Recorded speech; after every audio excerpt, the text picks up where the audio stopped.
sudahlah aku tidak ada nafsu lagi. Ya, Bu, pasti kita ini punya kecenderungan kepengen kayu, ada enggak, Bu? Aduh, sarung nenek grab terus, ya. Kepengen lah punya mobil, diantar lagi, pergi-pergi, Bu, ya. Nah, ada keinginan, itu nafsu, Bu. Cuma kita nanti akan bisa untuk mengendalikan nafsunya itu harus benar sesuai dengan perintah Allah, harus sesuai dengan syariat Allah, Bu, supaya Allah ridho. Kan hidup kita nak nyari ridho Allah kan, Bu? Iya, ya. Jadi kita itu harus boleh memenuhi nafsu, tapi dengan cara memperoleh ridhonya Allah. Katanya tidak boleh, Bu, nyonya itu siapa? Gitu kan? Iya, uang Palembang itu, Bu. Katanya haram, katanya tidak, gitu kan? Nah, Bu, sekarang kalau kita tidak mengkaji itu kejelasan nyonya tadi tidak jelas, ya. Supaya dapat satu kejelasan, baiklah kita lihat solusinya di dalam ajaran Islam. Nafsu harus senantiasa didampingkan dengan syariat Islam. Dengan menikah, Bu, bukan selingkuh, bukan WA-WAan dengan laki uang, Bu. Ya sekarang ini kan udah gawat, Bu, ya. Kita sudah parah kalau ininya. Nanti reuni ketemu, kok masih cantik nian. Nah, Bu, ya. Ternyata kok masih cantik nian. Mulai, Bu, keluar. Kan nomor itu tuh sudah ada kan. Kapan saatnya kita bisa keluar dari situ, bisa ngobrol-ngobrol gitu. Inilah iblis tadi, Bu. Jadi nafsu manusia itu harus sesuai dengan syariat. Jadi intinya ibu-ibu yang dimuliakan Allah, bahwa nafsu manusia tadi harus didampingi dengan syariat, harus sesuai dengan syariat Allah atau syariat. Ya kita terpeleset di pasar, bluk nyampak, Bu. Wallahu alam kalau nyawa kita sampai di situ kita sudah melanggar syariat Allah. Jadi carilah, Bu, jangan sampai dalam keseharian kita itu kita melanggar syariat Allah. Karena kita, Bu, ini alhamdulillah ngopinya ramenian. Jadi yang ada unek-unek tuh nak disampai-sampai ke lah, biar ya belum tentu kan pagar laut, Bu, ya. Pagar laut. Nah, Bu, nah yang ke pagar laut itu, Bu, ya Allah, nggak ketahuan sebagian sudah dicornya, Bu. Kalau kita diem bagai tinggal nunggu waktunya, Bu. Nah, makanya marilah kita sama-sama bersuara. Umi kagak ditangkepnya. Siapa yang nangkep kita ini ada dalilnya, Bu? Yang kita ajarkan di Islam. Yang kita kasih tahu dengan ibu-ibu di Islam, Bu. Nah, kemana bawa nafsu ini? Yang kedua, manusia diwajibkan untuk mengendalikan nafsu agar tunduk kepada syariat. Yang ketiga, Ibu, menyimpang dari syariat di dunia dia hidupnya nestapa, di akhirat akan disiksa. Tadi masuk neraka. Nah, Bu, itulah kesimpulan dari materi kita pada kesempatan ini. Jadi ibu-ibu yang baru sekali ini dan adon. Yang keempat, Bu, itu adalah penguasa yang diktator. Sekarang ini, Bu, dalam hadisnya ada bahwa kita ini dipimpin oleh satu penguasa yang diktator. Itu kita periode keempat. Dan kata Allah, kata Rasulullah, kita akan kembali lagi dipimpin oleh Islam di periode kelima. Sekarang ciri-cirinya sudah ada, Bu. Kita tidak kata lagi, Bu, yang tidak pakai kerudung tadi. Kerudung sudah kita lihat di mana-mana. Uangnya tidak galak riba udah banyak, Bu. Ngurus ke itu ke OJK, nak melunasi utang riba segala macam. Nah, Bu, insya Allah bagian kita lah berjuang untuk ini. Amin. Jadi kalau ibu-ibu sambil saya sampaikan, lihat besok, Bu, kita akan terjun, ya. Memang ada salah satu harokah budaya yang disebutkan tadi, itu kita ngadakan Isra Mi'raj, Bunda, tidak boleh, tidak ada di zaman Rasul, ya, itu. Jadi jangan kena demo. Padahal Aisyah, ya, istrinya Rasulullah itu turun, Bu, menyampaikan aspirasi umat kepada penguasa. Nah, Bu, kalau memang ini tidak boleh, pasti Rasulullah sudah negur duluan. Nah, itu dalil yang saya ketahui kebolehannya. Yang pertama. Yang kedua, Bunda,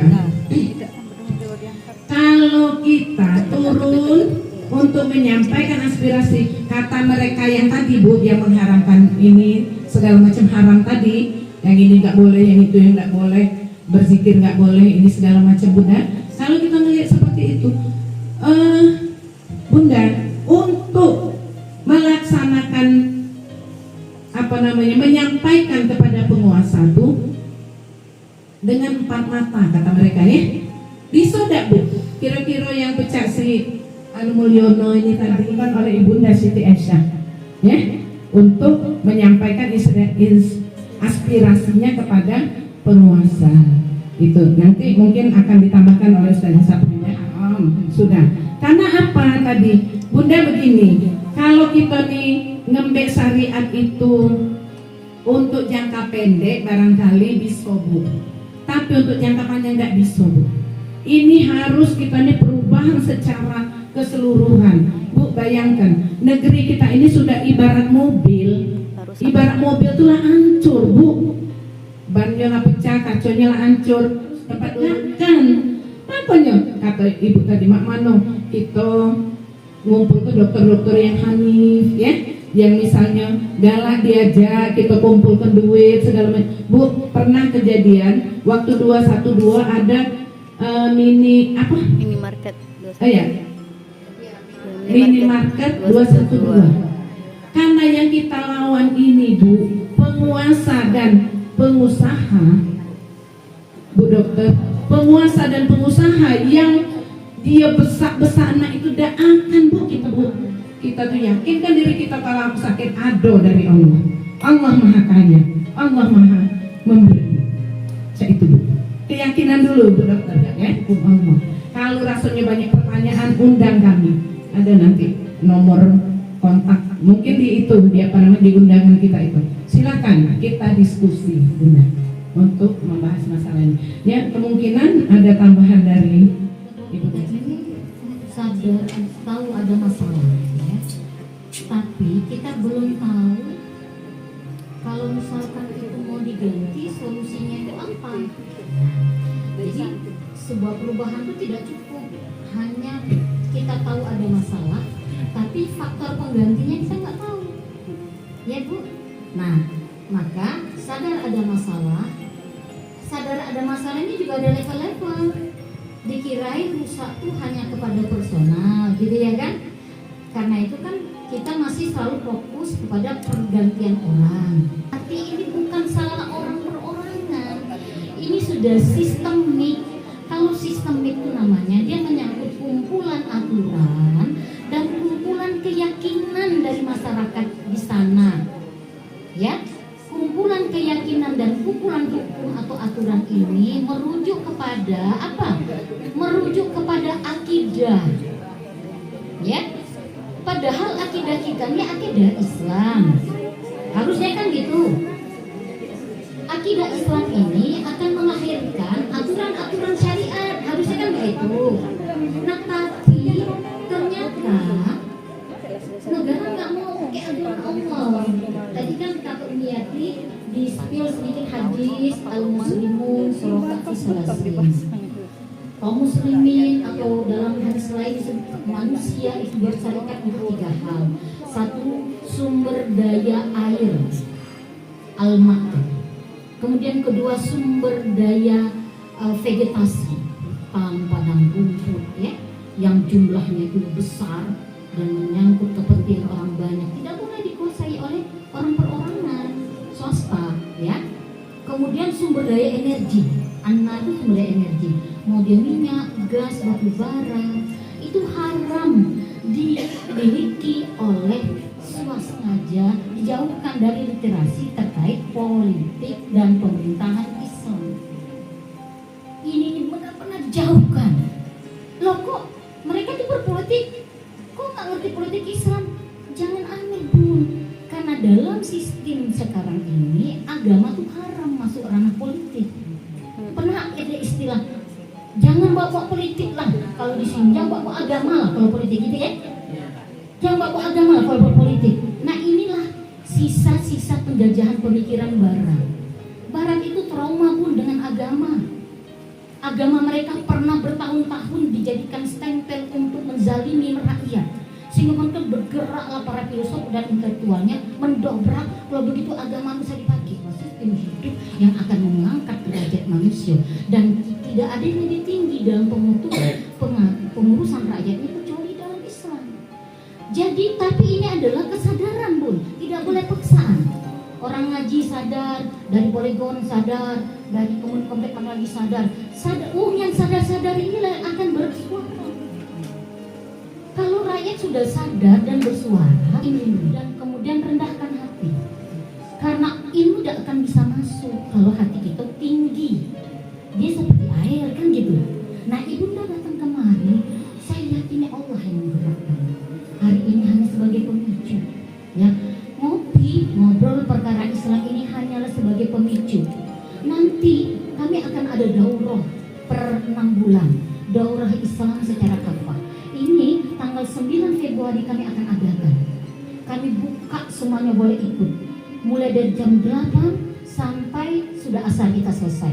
Bahwa Allah itulah Al-Khaliq Al-Mudabbir, satu-satunya Tuhan yang wajib disembah oleh seluruh makhluk dan yang boleh membuat aturan. Nah gitu Nabi. Nah kesadaran inilah kesadaran Islam secara kafah. Mengkaji Islam secara kafah harus takbir. 앉아있던 시간들 속 순간마다 눈물을 흘렸네. 꿈꿨던 미래는 사라지고 현실은 무너무너하게 느껴져. 착한 여자가 되려 모든 걸음을 따라야 규칙함을 원하지만 마음은 반대야.